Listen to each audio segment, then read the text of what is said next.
जिल्हाधिकारी कार्यालयात बॉम्ब मेलची खळबळ. श्वानपथक बॉम्ब शोध पथक दाखल.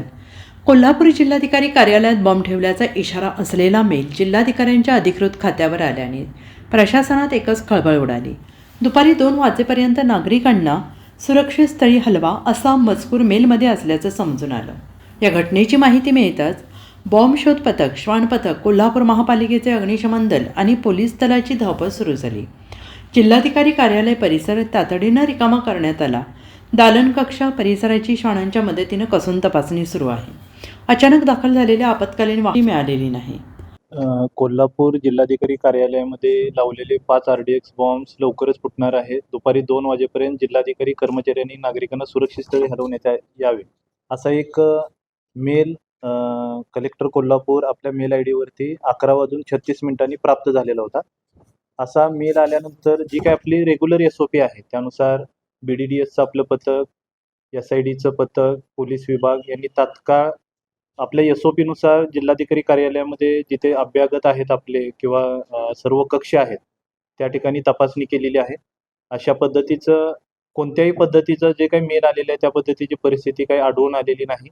सर्व अभ्यागतांची सुरक्षा लक्षात घेऊन BDDS पथकाने सर्व तपासणी केलेली आहे. शक्यतो हा मेल आहे तो काहीतरी कुणी खोडसाळपणे केलेला असू शकतो असं सध्या निदर्शनास येते. परंतु तरीसुद्धा लोकांची सुरक्षितता लक्षात घेऊन आपण जी काही तपासणी करायची ती कार्यवाही केलेली आहे.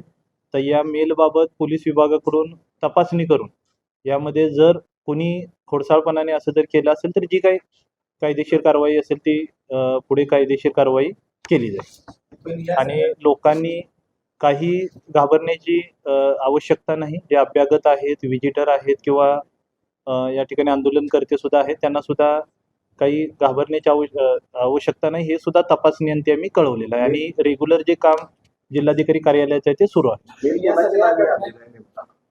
मेल आता जे नाव असेल ते हे जर खोडसाळपणाने जर केलं असेल तर ते नाव पण बरोबर असेल असंही आपण म्हणू शकत नाही. परंतु जो काही मेल आलेला आहे तोच आम्ही आपल्याला शेअर करू. पण ज्या मेलच्या पद्धतीने जी दक्षता घ्यायची ती घेतलेली आहे आणि तसं काही परिस्थिती नाही.